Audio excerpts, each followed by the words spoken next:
امریکہ، برطانیہ، سعودی عرب، لیبیا، اندرون ملک سمیت ہر جگہ فیلڈ مارشل سید عاصم منیر کے چرچے ہیں۔ عالمی رہنما فیلڈ مارشل کی شخصیت کے سحر میں گرفتار دکھائی دیتے ہیں۔ Pakistani chief of defence forces کو بدلتے عالمی نظام میں مؤثر اسٹریٹجک رہنما قرار دے دیا۔ برطانوی جریدے فائنینشل ٹائم نے اپنی رپورٹ میں کہا کہ بدلتے عالمی سیاست نے مڈل پاورز کے لیے نیا مگر مشکل دور کھول دیا ہے، مگر ان سب کے درمیان فیلڈ مارشل عاصم منیر کثیر الجہتی خارجہ پالیسی کے ماہر نکلے ہیں۔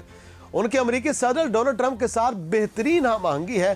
ان کی قیادت میں پاکستان سول اور عسکری لیڈرشپ واشنگٹن، بیجنگ، ریاض اور تہران کے درمیان بیک وقت روابط میں ہے۔ فیلڈ مارشل عاصم منیر نے پاکستان کی سفارتکاری کو بدلتے عالمی ماحول میں مؤثر انداز میں آگے بڑھایا۔ جریدے کا کہنا ہے کہ ٹرمپ کے ساتھ بروقت خوش گفتاری اور نرم سفارتی رویہ مؤثر ثابت ہوا۔ پاکستان کی سفارتی کامیابی نے بھارت کو مایوس کیا ہے۔ بھارت کے لیے یہ سفارتی کھیل توقع سے زیادہ مشکل ثابت ہوا ہے۔ مودی حکومت بدلتے عالمی حالات اور ٹرمپ کے انداز سے ہم آہنگ نہیں ہو سکی ہے۔ معروف امریکی جریدے واشنگٹن ٹائم کا کہنا ہے کہ 2025 پاک امریکہ تعلقات میں انقلابی تبدیلی کا سال رہا۔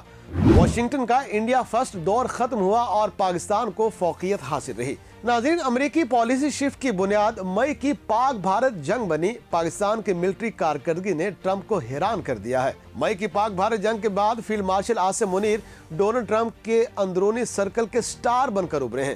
انہیں امریکی صدر کا بھرپور اعتماد حاصل ہے۔ امریکی اخبار کے مطابق ٹرمپ عاصم تعلق کو ہاف جوگنگ برومانس کہا گیا۔ عاصم منیر کو ڈسپلنڈ، ڈارک، ڈیلیبریٹ اور ہارس مسٹری جیسے القابات بھی دیے گئے۔ وائٹ ہاؤس میں پہلی بار کسی پاکستانی عسکری سربراہ کو لنچ پر مدعو کرنا اس دوستی اور اعتماد کا اظہار ہے۔ سن 2026 کے آغاز پر پاکستان کو ٹرمپ کی گرینڈ اسٹریٹجی کے مرکز کے قریب دیکھا جا رہا ہے اور جریدے کے مطابق فیلڈ مارشل کا سینٹ کام ہیڈ کوارٹر میں ریڈ کارپٹ استقبال ہوا۔ امریکی عسکری قیادت کے ساتھ اعلیٰ سطحی اسٹریٹجک بات چیت کی گئی۔ 2025 میں امریکی پالیسی اور جنوبی ایشیا کا توازن ری رائٹ کرنے میں پاکستان اور فیلڈ مارشل نے اصل کردار ادا کیا۔ صدر Trump field marshal Syed Asim Munir کو قابل احترام شخصیت قرار دیتے ہیں۔ بطور عالمی chief field marshal Syed Asim Munir کے کردار کو سراہا گیا۔ سیز فائر پر بھارت کا سرد رد عمل ٹرمپ کو ناگوار گزرا، جبکہ پاکستان نے امریکی ثالثی کو قدر اور شکر گزاری سے قبول کیا۔ ناظرین، اخبار کے مطابق پاکستان ناپسندیدہ ریاست سے شراکت دار ملک بن چکا ہے۔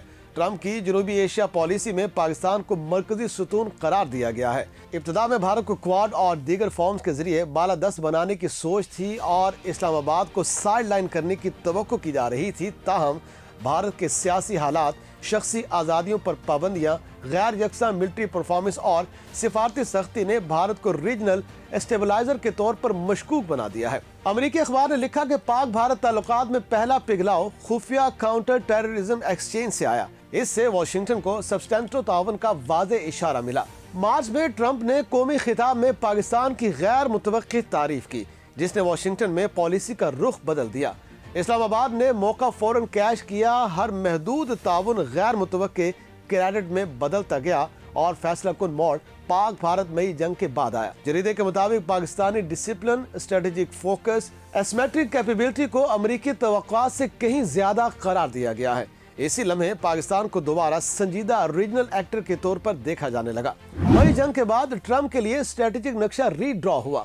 پاکستان کو جنوبی ایشیا ویژن کو اینکر کرنے والا ایمرجنگ ایسٹ قرار دیا گیا۔ واشنگٹن پوسٹ کے آرٹیکل میں کہا گیا ہے کہ پاکستان کی ملٹری ماڈرنائزیشن کو نئی عالمی اہمیت ملی ہے۔ کمانڈ اسٹرکچر میں اوور ہال ہوا اور چیف آف ڈیفنس فورسز کا عہدہ فعال بنایا گیا۔ اس عہدے پر فیلڈ مارشل سید عاصم منیر کا نام نمایاں طور پر لیا گیا ہے۔ Chief of defence forces field marshal Syed Asim Munir کو سعودی عرب کا اعلیٰ ترین اعزاز کنگ عبدالعزیز میڈل عطا کیا گیا۔ پاک فوج کے شعبہ تعلقات عامہ ISPR کے مطابق سعودی عرب کا کنگ عبدالعزیز اعزاز فیلڈ مارشل عاصم منیر کی نمایاں عسکری خدمات، قیادت، دفاعی تعاون اور اسٹریٹجک ہم آہنگی کے اعتراف میں دیا گیا ہے۔ ISPR کے مطابق فیلڈ مارشل کو اعزاز ادارہ جاتی روابط کے فروغ میں ان کے کلیدی کردار کے اعتراف میں دیا گیا۔ اعزاز علاقائی امن اور استحکام کے لیے خدمات، انسداد دہشت گردی اور سلامتی کے شعبہ میں تعاون کی عکاسی بھی کرتا ہے۔ لیبیا کے سرکاری دورے کے دوران فیلڈ مارشل کا غیر معمولی گرم جوشی سے استقبال کیا گیا۔